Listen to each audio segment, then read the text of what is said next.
Horror movies in general this year has been a banger, but particularly this franchise coming back in a long decade later from 2011. The Final Destination franchise returns on the big screen with their new installment, Bloodlines. I am so excited to talk about this movie with you guys today. Before we get started, go ahead and leave a like. And if you're new to the channel, hit subscribe. It really helps a lot. But man, just to give my initial reactions, like going to this movie before giving my thoughts, I was really expecting for this new movie to be not better than the previous regime has, but particularly something fresh and new. But man, does Final Destination Bloodlines check all boxes. This has got a lot of things that really is amazing to watch. Not just that, but pretty fun, a blast, entertaining.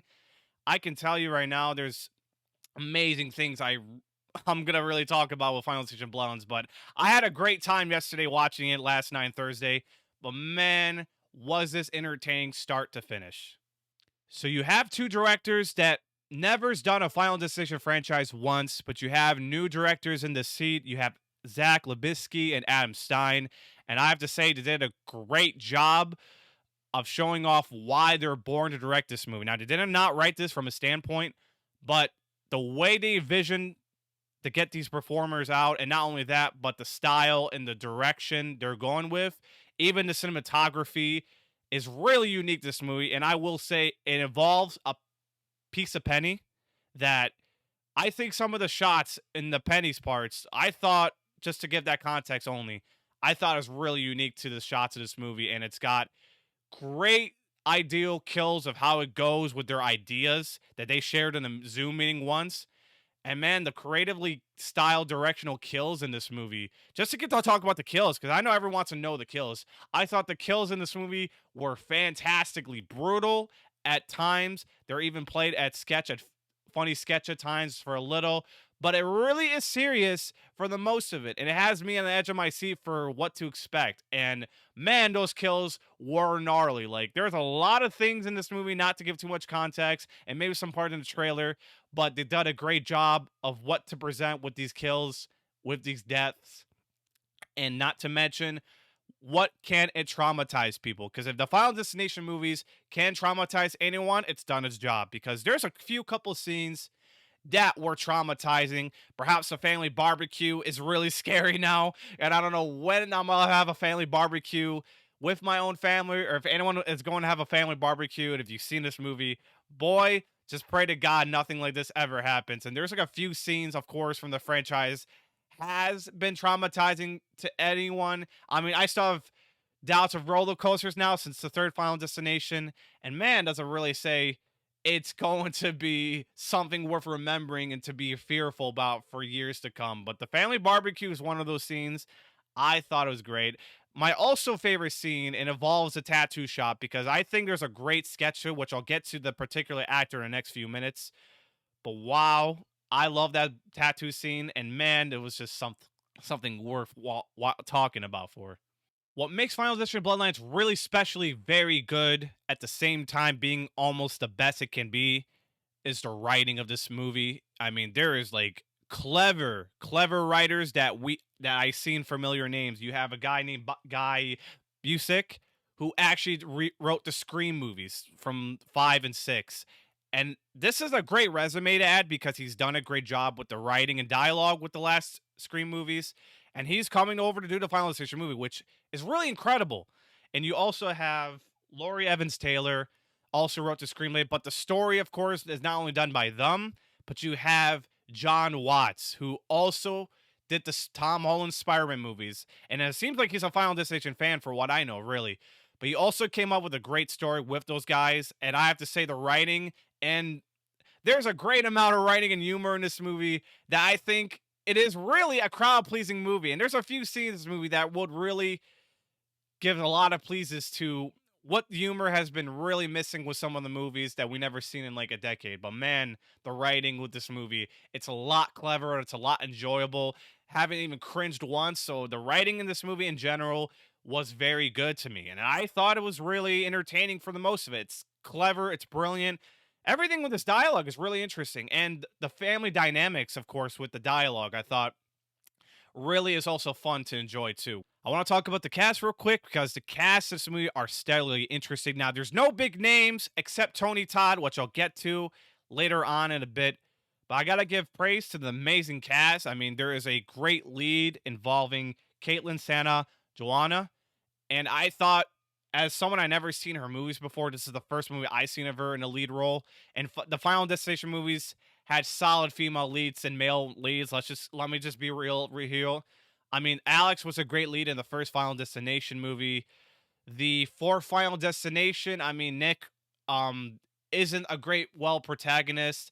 I mean, Sam for Final Destination 5, I thought he was decent, but the leads have been getting the scream queens all around this franchise, and that's what they're establishing. So I feel like Caitlin Santa Joanna is gonna eventually get the status of the scream queen. And I thought her lead in this movie and like the performance she gives were very cool and very enjoyable to see. Um, while the other casts are funny, but there's one I gotta give critic particular to is Harmon. Sorry, Richard Harmon. I thought he was the most funniest cast in this movie. There's a few scenes with the writing, of course, that he gives a lot of fun and clever jokes to this character. I thought he was very fun. And the tattoo scene with him, there's an amazing sketch with this guy in this part.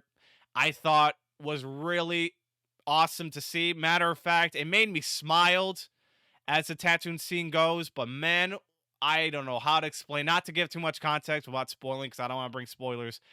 But you'll see as you watch the movie, or if you have seen the movie, as you watch this video, you know what I mean. But I thought he was funny in this movie for the most of that.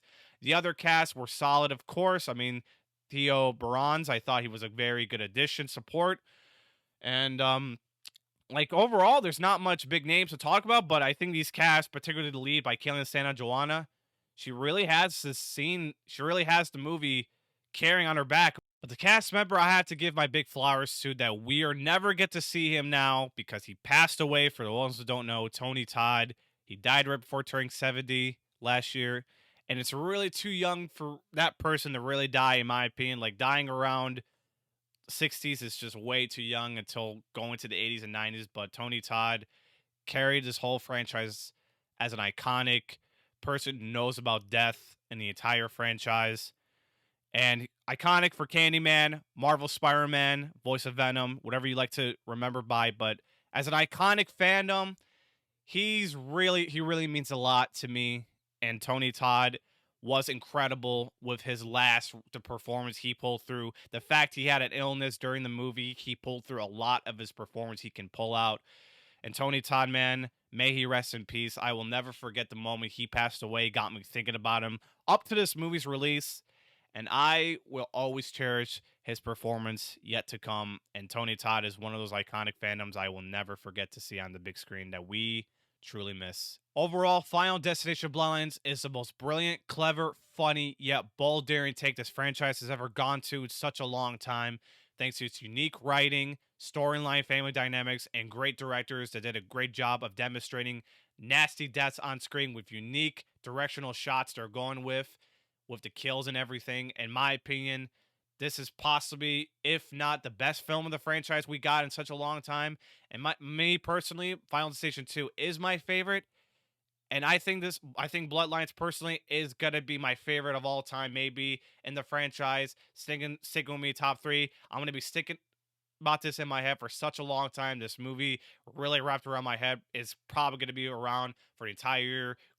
Great movies in general for horror movies, especially for a franchise. And horror movies are killing it right now. 2025 is literally the year of horrors yet again since last year. And right now, we're getting bigger and depper with horror movies. But Final Destination franchise is the icing on the top that brings and rejuvenates this franchise to the T once again. My overall score for this movie I'll be giving is 8.5 out of 10 and 4 stars. If you're new coming to this franchise and you're going to the summer movie season for horror, I recommend checking out this movie. It is a crowd-pleasing, family dynamic, filled good writing, insane, nasty deaths that you love to see if you're going to this movie. And if you're a long-time coming Final Destination fan, hopefully it pleases you a lot to what you're looking for in such a long time.